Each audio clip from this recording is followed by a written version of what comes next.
व्यक्तिगत ग्राम सभा को विधि का बल है सर।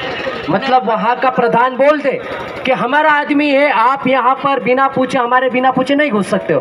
तो यहाँ की बिस्तान की पुलिस कैसे गांव में जाती है और वहाँ से पूरे गांव को उठा के ले आती है सिर्फ आरोप के, सिर्फ संदेह के आधार पर, और उनको थाने पे ला के ठूस देती है।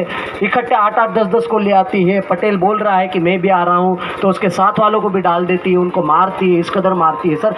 गाय बकरियों को भी हमारे गांव में तो मारते हैं, तो दूसरे दिन उसको एक लाइन सूझ जाती है ना, तो वो दूसरे दिन चुपचाप उसको सहलाते हैं किसान, हमारे आदिवासी किसान, हमारे भाई लोग। लेकिन सर इस तरह की बेरहमी, इस तरह से बर्बरता जो की गई है एक आदिवासी युवक के ऊपर, उसके हिसाब से तो हमको ऐसा लगता है कि यहाँ का प्रशासन देशद्रोही। तो क्या यहाँ पर 124 ए लागू होनी चाहिए? उस पुलिस थाने के जो इंचार्ज थे, उस पुलिस थाने के अंदर जो पुलिसकर्मी थे, या फिर इस पुलिस प्रशासन या जिला प्रशासन के ऊपर? सर इसका जवाब चाहिए हमको। या फिर देशद्रोही के लिए हम लोग मुकदमा दायर करें सर कि आप लोगों ने 244 ए के विरुद्ध जाके, 13(3) का ए के विरुद्ध जाके एक आदिवासी युवक को घर से उठाकर जिस तरह से बेरहमी से मारा, ये तो देशद्रोही सर। इसके खिलाफ आप क्या कहना चाहोगे सर? इसका जवाब चाहिए हमको।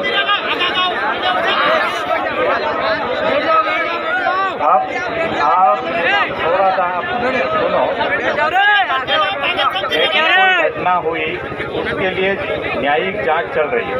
जो भी दोषी होगा, सुन लो पहले, अच्छा सा, जो न्यायिक जांच चल रही है, जो भी दोषी होगा न्याय जांच में, उनके विरुद्ध फिर से कार्रवाई की जाए। लेकिन घटना हो गई, उसकी जांच तो होगी, वो भी न्यायिक जांच। तो अब थोड़ा सा धैर्य आपको रखना पड़ेगा। आप ज्ञापन देना चाहो तो ज्ञापन दे सकते, आपकी मांग हम लोग वरिष्ठ तक पहुंचा देगा, कोई बुरी बात नहीं। लेकिन जांच तो होगी ना, वो भी न्यायिक जांच। थोड़ा सा इंतजार तो करना पड़ेगा, रिपोर्ट आने तक का आप लोगों को इंतजार करना पड़ेगा। मैम हर चीज होगी जब तक, सुनो, सुबह एसपी साहब से भी बात हुई थी। एफआईआर तत्काल दर्ज होना चाहिए था, 24 घंटे के अंदर एफआईआर दर्ज होना चाहिए था। 24 घंटे के अंदर ये नियम है हिरासत के मौत में। और हम फिर भी इस मांग पर हम अभी भी कायम हैं कि वो एफआईआर दर्ज नहीं हुआ, बल्कि निलंबन ही बहुत देर से हुआ। फिर धीरे धीरे एक एक करके निलंबन करते रहे।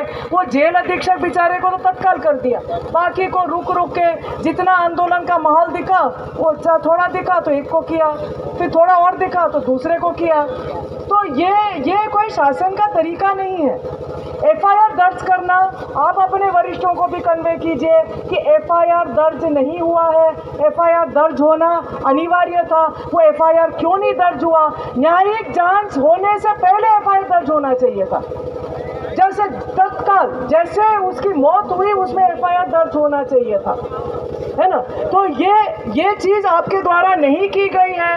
और रुक के टुकड़े में थोड़ी कार्रवाई जिस तरह से हो रही है, इससे हम में विश्वास नहीं बन पा रहा है कि आपके शासन गंभीर है। जिस तरह से रुक के धक्का मार के थोड़ा कार्रवाई हो रहा है, इससे हमको लग रहा है कि शासन इस मामले में गंभीर नहीं है ना? तो ये भी आप अपने वरिष्ठों को आप कन्वे कर दे, ठीक है? अपन ज्ञापन दे दें। और अभी नीतीश अलावा जी ने जो क्वेश्चन किया था उसका जवाब बाकी है साथियों। शासन प्रशासन किस अधिकार से घुसा उस गांव में? किस पटेल ने उन्हें आदेश दिया गांव में घुसने का? मैं वो शासन प्रशासन से इस मंच के माध्यम से जवाब मांगना चाहूंगा कि वो किस अधिकार के तहत हमारे गांव में जाकर उन गरीब आदिवासियों को कैसे बिना बेवजह मारते पीटते हो, और जो नेताओं के संरक्षण में रहते उनको क्यों नहीं उठाया था? एक जो है कि जो जेल अधीक्षक की बहाली, वो तो बहुत सरल चीज़ है, वो आसानी से हो सकता है। वो जेल अधीक्षक को निलंबित इसलिए किया गया क्योंकि वो गवाह है, उन्होंने चोटें देखी हैं।